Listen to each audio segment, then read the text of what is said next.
ഒരു കാലത്ത് കേരളത്തിലെ ഏത് ഗ്രാമത്തിൻ്റെയും നഗരത്തിൻ്റെയും ഹൃദയമെടുപ്പ് അവിടുത്തെ കവലകൾ അഥവാ ജംഗ്ഷനുകളായിരുന്നു. നാടിൻ്റെ സകല സ്പന്ദനങ്ങളും ഒത്തുചേരുന്ന, മനുഷ്യൻ പരസ്പരം കാണുകയും സംസാരിക്കുകയും ചെയ്യുന്ന സവിശേഷമായ ഇടങ്ങളായിരുന്നു അവ.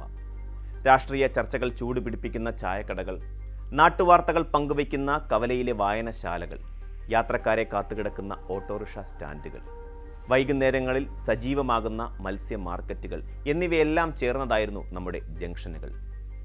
എന്നാൽ ഇന്ന് അതിവേഗം കുതിക്കുന്ന വികസനത്തിൻ്റെയും സാങ്കേതിക വിദ്യയുടെയും പാതയിൽ കേരളത്തിന് നഷ്ടമാകുന്നത് വെറും കവലകൾ മാത്രമല്ല, മറിച്ച് ഒരു ജനതയുടെ ഒത്തുചേരലുകളുടെ സാംസ്കാരിക ഇടങ്ങൾ കൂടിയാണ്. പഴയകാല പ്രൗഢിയിൽ നിന്നും കേവലം ഗൃഹാതുരത്വമുണർത്തുന്ന ഓർമ്മകളിലേക്ക് നമ്മുടെ ജംഗ്ഷനുകൾ എങ്ങനെയാണ് ചുരുങ്ങിപ്പോയത് എന്നത് മാറുന്ന കേരളത്തിൻ്റെ സാമൂഹിക പരിണാമത്തിൻ്റെ ഏറ്റവും മികച്ച ഉദാഹരണമാണ്.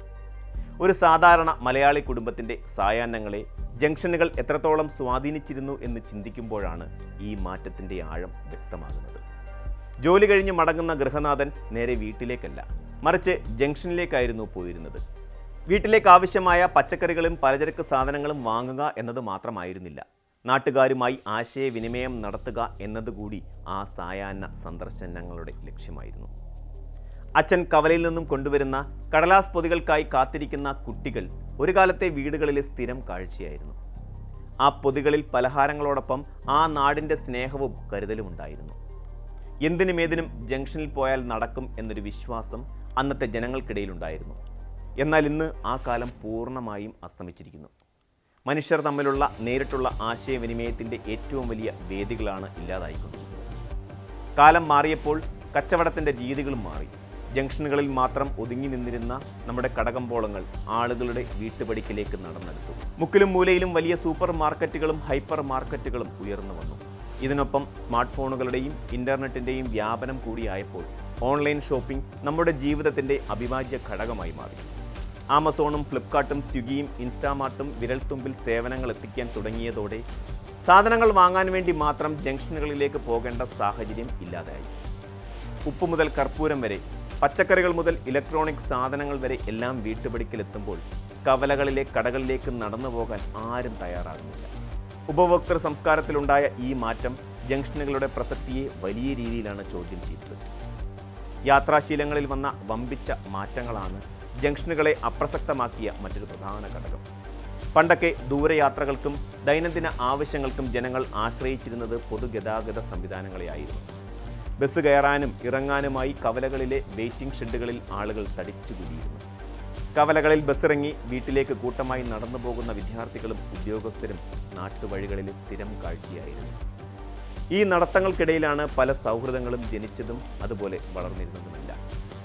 എന്നാൽ ഇന്ന് സ്ഥിതിഗതികൾ മാറി മറിഞ്ഞു. ഓരോ വീടുകളിലും കാറുകളോ ഇരുചക്ര വാഹനങ്ങളോ സർവ്വസാധാരണമായി. സ്വന്തം വീടിൻ്റെ പോർച്ചിൽ നിന്ന് ലക്ഷ്യസ്ഥാനത്തെ പോർച്ചിലേക്ക് മാത്രം വാഹനങ്ങളിൽ സഞ്ചരിക്കുന്നവരായി നമ്മൾ മാറുകയായിരുന്നു. ബസ് സ്റ്റോപ്പുകളിലെ കാത്തുനിൽപ്പുകളോ അവിടെ വെച്ചുള്ള കുശലാന്വേഷണങ്ങളോ ഇന്നത്തെ തലമുറയ്ക്ക് തീർത്തും അപരിചിതമായിരിക്കാം. വാഹനങ്ങളുടെ പെരുപ്പം മനുഷ്യരെ കൂടുതൽ സ്വകാര്യമായ തുരുത്തുകളിലേക്ക് ചുരുക്കുകയാണ് ചെയ്തത്. ഈ മാറ്റങ്ങളുടെ എല്ലാം നെറുകയിലാണ് കേരളത്തിലൂടെ കടന്നുപോകുന്ന പുതിയ ദേശീയപാതാ വികസനം വരുന്നത്. യാത്രാവേഗം വർദ്ധിപ്പിക്കുക എന്ന ലക്ഷ്യത്തോടെ നിർമ്മിക്കപ്പെടുന്ന 6 വരി പാതകളും മേൽപ്പാലങ്ങളും ബൈപ്പാസുകളുമെല്ലാം ഗതാഗത കുരുക്കുകൾക്ക് വലിയൊരു പരിഹാരമാണ്.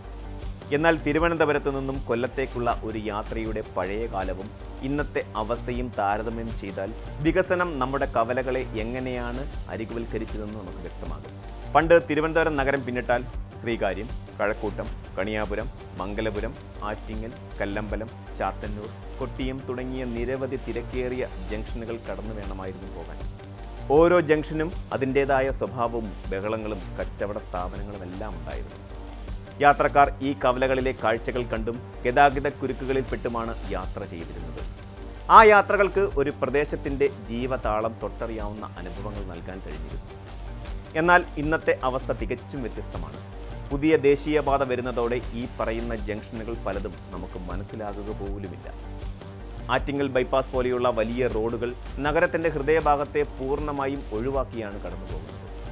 കൊട്ടിയത്തും ചാത്തന്നൂരുമൊക്കെ വലിയ മേൽപ്പാലങ്ങൾ വന്നതോടെ താഴെ ജംഗ്ഷനുകളിൽ നടക്കുന്ന ജീവിത ബഹളങ്ങൾ മുകളിൽ കൂടി ചീറിപ്പായുന്ന യാത്രക്കാർ അറിയുന്നതേയില്ല. ലക്ഷ്യസ്ഥാനത്തേക്ക് അതിവേഗം എത്തിച്ചേരുക എന്നത് മാത്രമായി യാത്രകളുടെ ഉദ്ദേശം മാറിയിരിക്കുന്നു. ഫ്ലൈ ഓവറുകളും ബൈപ്പാസുകളും യാത്രാസമയം ഗണ്യമായി കുറയ്ക്കുന്നുണ്ട്. അതൊരു യാഥാർത്ഥ്യം തന്നെയാണ്. അത് നാടിൻ്റെ സാമ്പത്തിക പുരോഗതിക്ക് അത്യന്താപേക്ഷിതവുമാണ്. എന്നാൽ ഈ അതിവേഗ യാത്രകളിൽ നമുക്ക് നഷ്ടമാകുന്നത് ആ നാടിൻ്റെ മുഖമായ കവലകളുടെ കാഴ്ചകളാണ്. റോഡുകൾ വീതി കൂടുമ്പോൾ മനുഷ്യർ തമ്മിലുള്ള മാനസികമായ അകലവും വർദ്ധിക്കുന്നുണ്ടോ എന്ന് നാം ചിന്തിക്കേണ്ടിയിരിക്കുന്നു. തീർച്ചയായും നാം വികസനത്തെ എതിർക്കേണ്ടതില്ല. മണിക്കൂറുകൾ നീളുന്ന ഗതാഗത കുരുക്കുകളിൽ പെട്ടുകിടക്കുന്നത് ഒരിക്കലും ഒരു നല്ല പ്രവണതയുമല്ല.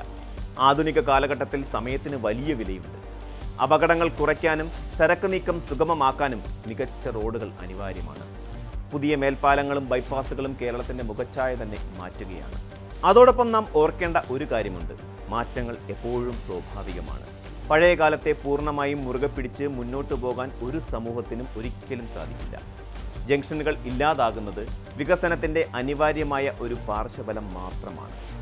എന്നാൽ ഇവിടെ നഷ്ടപ്പെടുന്നത് ഒരു ജനതയുടെ ഒത്തുചേരലിൻ്റെയും കൂട്ടായ്മയുടെയും സംസ്കാരമാണ് എന്നതാണ് ഈ വിഷയത്തിൻ്റെ സാമൂഹിക പ്രസക്തി. കവലകൾ വെറും ഭൂമിശാസ്ത്രപരമായ അടയാളങ്ങൾ മാത്രമായിരുന്നില്ല, മറിച്ച് അവ മാനുഷിക ബന്ധങ്ങളുടെ ഊഷ്മളത നിലനിർത്തിയിരുന്ന സാംസ്കാരിക കേന്ദ്രങ്ങൾ കൂടിയായിരുന്നു. കാലചക്രം തിരിയുമ്പോൾ കവലകൾ അപ്രത്യക്ഷമാകുകയോ അവയുടെ രൂപം മാറുകയോ ചെയ്യാം. കോൺക്രീറ്റ് പാലങ്ങൾക്കും ഡിജിറ്റൽ സ്ക്രീനുകൾക്കുമിടയിൽ പഴയ ചായക്കടയിലെ രാഷ്ട്രീയ ചർച്ചകൾ ഓർമ്മകൾ മാത്രമായി അവശേഷിച്ചേക്കാം. എന്നാൽ മനുഷ്യൻ എന്ന നിലയിൽ പരസ്പരം സംവദിക്കാനും അനുഭവങ്ങൾ പങ്കുവയ്ക്കാനുമുള്ള പുതിയ ഇടങ്ങൾ നാം കണ്ടെത്തേണ്ടതുണ്ട്. വേഗതയുടെ ഈ കാലഘട്ടത്തിൽ ലക്ഷ്യസ്ഥാനങ്ങളിൽ എത്തുന്നതിനോടൊപ്പം തന്നെ യാത്രകൾക്കിടയിലെ മനുഷ്യജീവിതങ്ങളെയും കൂടി നോക്കിക്കാണാൻ നമുക്ക് സാധിക്കണം. എല്ലാം വിരൽത്തുമ്പിൽ ലഭ്യമാകുന്ന ഈ ഡിജിറ്റൽ യുഗത്തിലും സമയം കിട്ടുമ്പോഴൊക്കെ വീടിനടുത്തുള്ള ചെറിയ കടകളിലേക്കോ അവശേഷിക്കുന്ന കവലകളിലേക്കോ ഒന്ന് നടക്കാൻ നാം തയ്യാറാകണം. കാരണം അത്തരം ചെറിയ ചുവടുവെപ്പുകളിലൂടെ മാത്രമേ യന്ത്രവൽക്കരിക്കപ്പെടുന്ന നമ്മുടെ ജീവിതത്തിൽ കുറച്ചെങ്കിലും മനുഷ്യപ്പറ്റ് നിലനിർത്താൻ നമുക്ക് സാധിക്കുകയുള്ളൂ. വികസനം പാതകളെ വേഗത്തിലാക്കുമ്പോൾ നമ്മുടെ മനസ്സുകളിലെ സഹാനുഭൂതികളുടെ വഴികൾ അടഞ്ഞു പോകാതിരിക്കാൻ നമുക്ക് ശ്രമിക്കാം. കൂടുതൽ വാർത്തകൾക്ക് news 18 Keralam YouTube channel subscribe ചെയ്യുക.